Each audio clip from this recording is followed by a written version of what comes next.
Welcome to the Business Behind the Scene podcast with Francesca Moi, where we talk all about real business problems, real solutions, and getting actual results in business.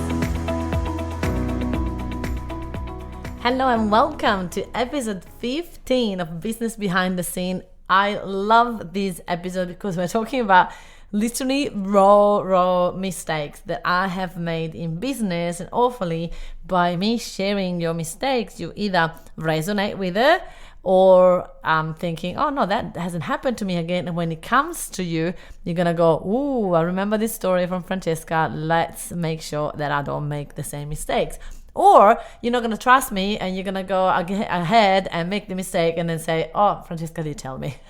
Up to you. You can choose and decide to take any of these mistakes and act on it and stop them from happening to you. Or you can keep making a mistake. It's really totally up to you. I know you love it. You get at least, to choose if you want to go ahead. And by the way, when I say mistakes in business, the truth is there is no such a thing as right or wrong, because every single mistake, every single decision, everything that I have done right or wrong until now got me to where I am at, a $1.7 million business that is, growing and feeding lots of families and including mine, and it's working and it's giving us a massive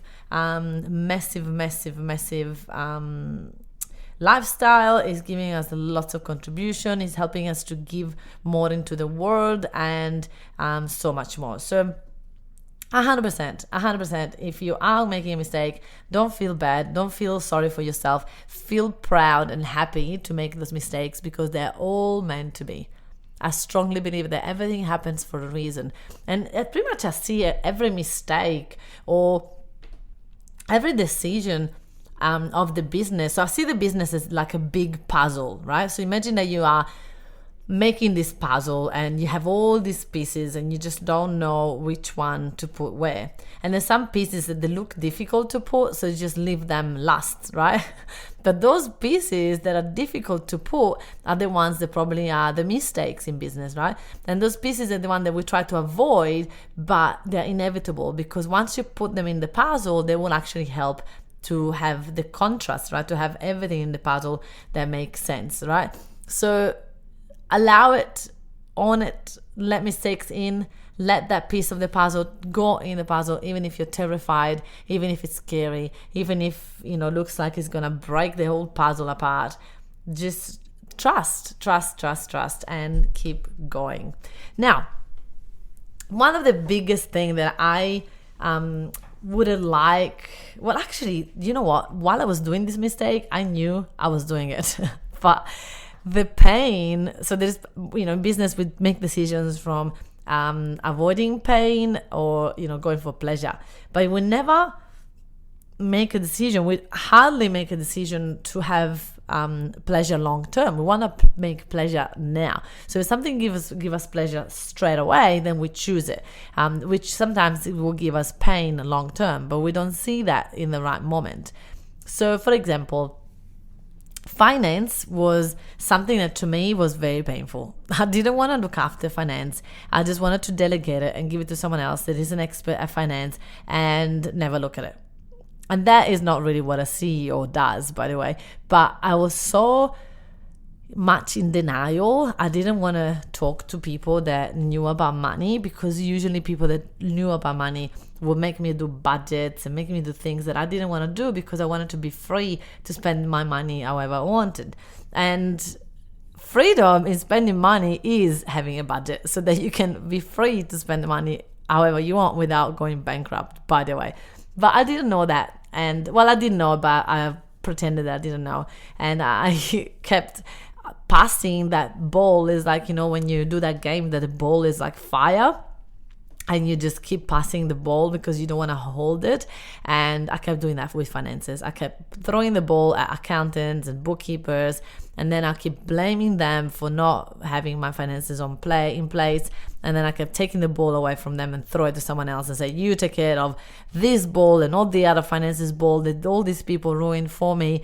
and just do it without asking me any questions, without interrupting my flow, because that is not what makes me shine. And obviously that didn't work, because if you pass something on, I mean, you're the CEO of the company, like you are running a company. It doesn't matter if it's a small business, if it's one person, sure, it doesn't matter. You're still building an empire. And as someone that's building an empire, are you thinking long term? Are you pretty much, if you're not a company yet, what are you waiting for? A lot of people that I meet, they are avoiding to get to over $75,000 income a year so they don't have to pay taxes or GST. It's like, come on.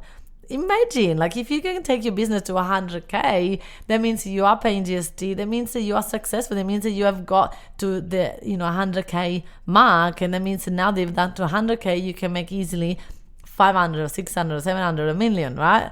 If you've done 100K, you can do it all. So stop being afraid of paying GST just because you don't understand it. A lot of people make that decision. They say, oh, I don't want to do BAS every 3 months, and so I'm avoiding to make it over $75,000 a year, which is completely ridiculous to me, because you know the amount of people that you can help by achieving over 75,000. You know how many more clients you could change their lives. So you know how many people you can really impact by not making it about you. It's fascinating how many of us will make it about us. Oh, I don't want to do that, so therefore I'm not going to help as many people as I can because so I don't pay taxes. Like, really? Legit. I mean, this was never my problem, my mistake, because I actually registered to GST way before I had to, and it's, well, actually it was fascinating because I wasn't really listening to what accounting were suggesting to me, and so yeah, it was a bit interesting how everything happened. But from the moment that I have registered for a company, my business exploded. People cannot actually search for you to if you have a company or not. So it's like, don't avoid it. All I'm saying to you is don't avoid it. I am not an accountant, so I'm not suggesting to you to make more 75,000 or to open a company. I'd suggest that you go and see as someone that knows what they're talking about and ask them for what's the best for your situation. But listen to them. Like, I didn't do that, and so I'm asking you to just listen to them, and don't be afraid of paying tax or GST. Just allow it, embrace it, and be grateful. Now, the other mistake that I made is that I didn't think I was a good boss. I didn't think I was a good leader. I didn't think I had the skills and the patience to teach people. So I kept avoiding it, and I kept looking for a CEO. If you heard me talking on Facebook Lives in the past, I kept saying, I need a CEO. I need someone that can look after this for me so I can travel, I can concentrate what I'm good at, which is speaking, teaching, delivering, coaching, and don't have to look after the business. And that was a big mistake, because there is nobody can be a better CEO than myself.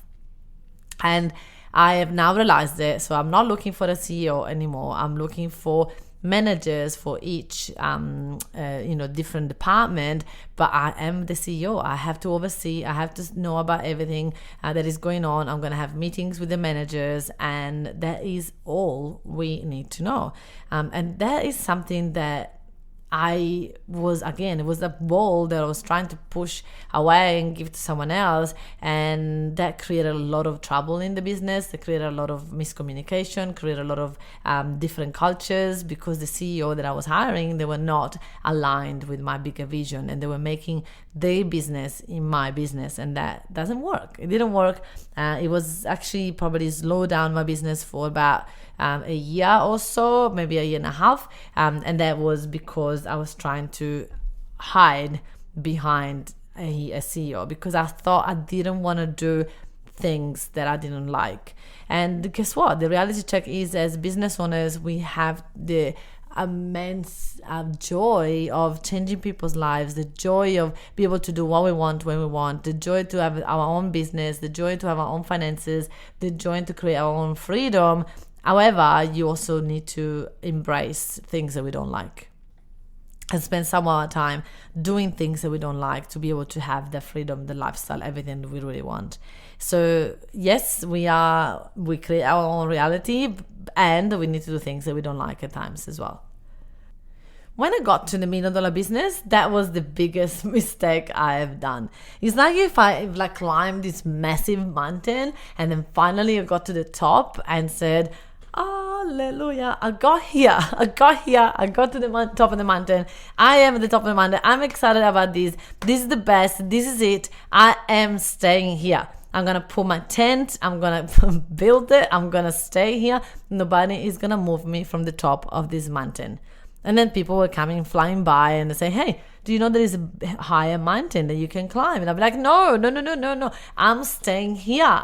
Nobody will move me from this mountain. You know the amount of hard work that I did in the past to get me here? Then shut up. I'm staying here. I'm not moving anywhere. I'm not doing it. And no matter what you say, I'm going to stay here. That was total avoidance. I knew there was a next level. I knew I was capable of the next level. I knew there was more. I knew I could help more people. I knew I could make a difference to an even bigger number of people, but I didn't want to do the work. I just wanted to stay, celebrate, relax, take a chill pill, and enjoy the hard work that I did, and I wasn't willing to grow anymore. But like everything, when you stop growing, you die. Anything, any human being, anything that is a being, if it stops growing, it would die. And so I had to get over myself and my fear of losing that, spot at the top of the mountain to risk it all and go into the next and climb a bigger mountain. And when you do climb a bigger mountain, you have to start from scratch. You can't really start from, the same level that you're at. You have to go back down to go back up. And I wasn't willing to do that. I was in so much denial. I was in so much fear of having to start again. But the thing is, you start again, but you start again at a different level of your mindset. That was the difference. You still have to do the work. You still have to go back to the bottom and do the whole thing. But the second time around that you do it, it's just so much faster to go to the same level, right? So much faster. And so you just have to take the leap of faith. And I didn't. It took me way too long. When I got to the $1 million business, I was hanging on to it like there's no tomorrow. Like I didn't want anyone to push me away or pull me away or distract me from having achieved my goal. I wanted to stay there. So have you ever achieved the goal and then you decided to, okay, now that's it. I'm going to stay here. I worked so hard. I'm going to enjoy this. I'm never going to do anything again. But the thing is, if you don't, what are you missing out on? What other things could you have done that you're not doing that will bring you success? Another huge mistake that I made was I stopped walking my talk. I was teaching social media. I was teaching things that eventually I stopped doing because I thought, now that I'm at this level, I don't have to do all those things, right? I don't have to do all the things that I teach. Only the people that are new in business have to do all those things. And I couldn't be more wrong. Like that was wrong. That was the biggest mistake because by me stop walking my talk, people stopped trusting me. People stopped, believing that what I had was what they had to do. What I was teaching was what they had to do. It was like, well, if she doesn't do it, why would I have to do it? So I had to be humble enough to go back and do things that I didn't enjoy as much, that I was doing for years, that I wish that someone else would do it for me. And I had to do them and to show my audience that I was walking my talk. And so in stop walking my talk, one of the things that I stopped doing was nurturing my followers, my people that are raving fans, people that they are truly, want to get everything and listen to everything I do, and most likely not willing and keen to give me any money for it. But those are the people that we need to nurture the most. I call those people the Marias. I don't know if you ever heard me talk about the Marias, but if you have ever been to Italy, you would know. Outside of a restaurant, there are all these ladies that are elderly ladies that sit outside a bar and they are chatting, they are doing all the things, they know everybody in town, and you will know there are the Marias, because they literally know everything about everyone. And if you go and ask them which one is the best restaurant in town, they will know. They will know exactly who is the best restaurant in town. Why? Two reasons. First and foremost is because the owner of that restaurant brings them best food every day. Every day he brings them a new recipe, something that is cooked, and he goes, "Hey Marias, try this on." And the Marias go, "Oh my goodness, Franco, this is the best meal ever. Hey, give me the recipe, would you please? I would love to cook this for my husband." And Franco will say, of course, Maria. Here is the recipe. Take it, try it. Let me know how you go." And the Marias love him. So that's the reason why they know that is the best restaurant in town, because they have tried every single dish in his menu, and also because that restaurant is the fullest in town every single day. And so the Marias are watching and they're seeing around and they go, "Wow, Franco's restaurant is always the biggest. They're always the fullest." So the Marias in your business, who are they? Are you nurturing your Marias? Are you looking after those clients that most likely will never pay you? Or are you just waiting for the right client? The right client will never see you until you have enough Marias that talk about you. Listen to this again. The right client will never see you until there is enough Marias, enough raving fans, enough followers that they are raving about you.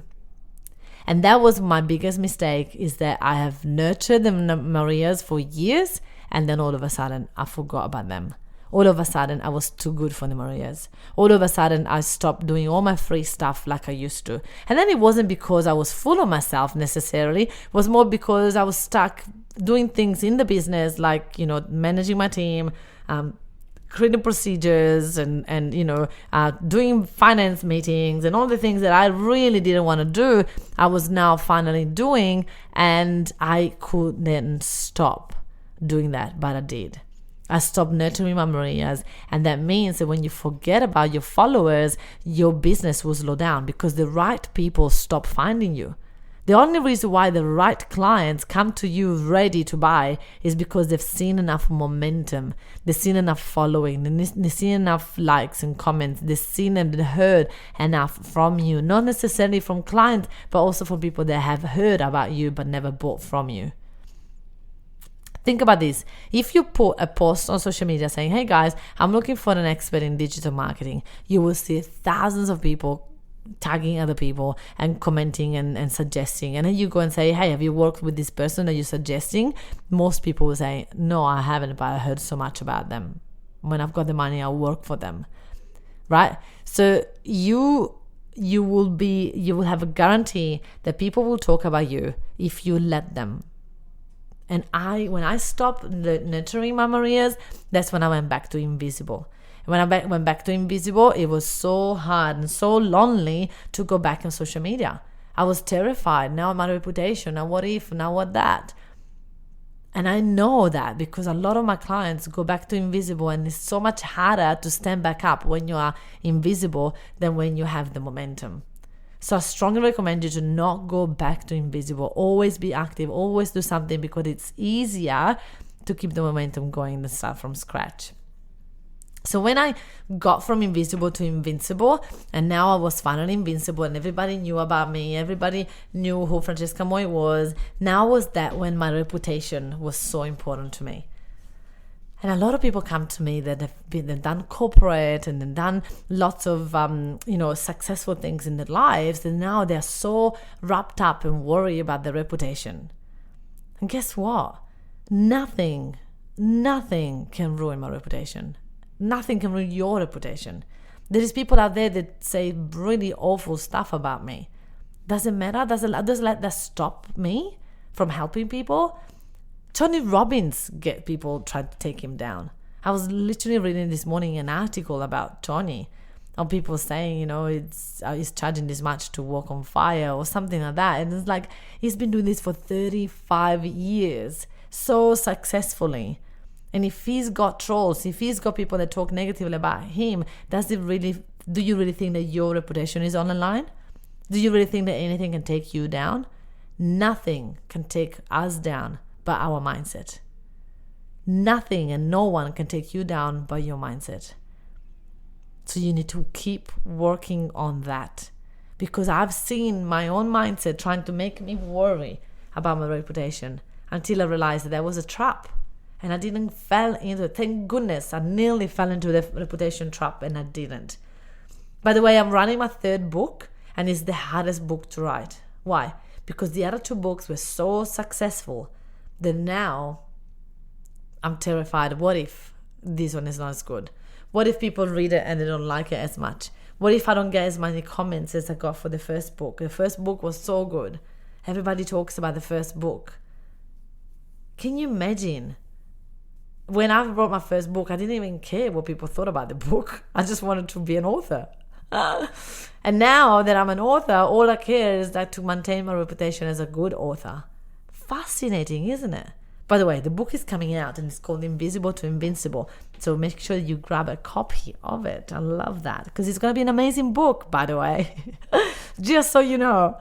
The other thing that I have done at the beginning, especially of the business, I was a bit scattered and I was very disorganized. And one of the best things I could have done is stop to follow the next shiny object, focus on one thing on my funnel and nail that one thing, get organized with it, get a procedure in place, do everything I need to do to make that successful.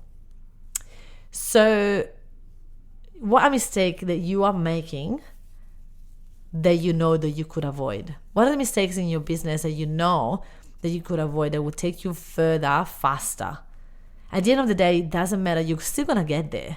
No matter what, no matter how many mistakes you do, you're still going to get there. The only thing that mistakes might do is to slow down your process. That's all. That's all. And what if you could do that in life? What if you could believe in life that everything you do, every decision you make, every mistake you go through, it doesn't matter, because the worst thing that can happen is it's going to take a little bit longer to get to your goal, but you're still going to get there. What if you knew that? How much more confident would you be in making decisions? How much more pleasure would you have in making decisions in your business? How much more resilience would you have if you knew that nothing can take you down? Remember, always think when you're making a decision in business, always think about what is the worst case scenario and what is the best case scenario. And remember that the worst case scenario is not reaching the best case scenario. So taking risk will take you closer to your success. So go ahead, my friends, and take risk. Enjoy the path, enjoy the journey, make mistakes, learn from them, and take your business to the next level. Thank you for listening, and I'll see you next week. Have a wonderful week. If you enjoyed listening to this podcast, then you have to come check out the Entrepreneur's Abundance Mindset Mastermind. It's my monthly mastermind where you get to spend time with me, where we take all this material, we apply it, we study it, and so we can take your business to a whole new level. So just go to the Francesca Moi, the Meetup Queen Facebook business page, and then just send me a message and you'll be able to choose the option EAM Mastermind. I would love to have you join me there, and I'll see you next week.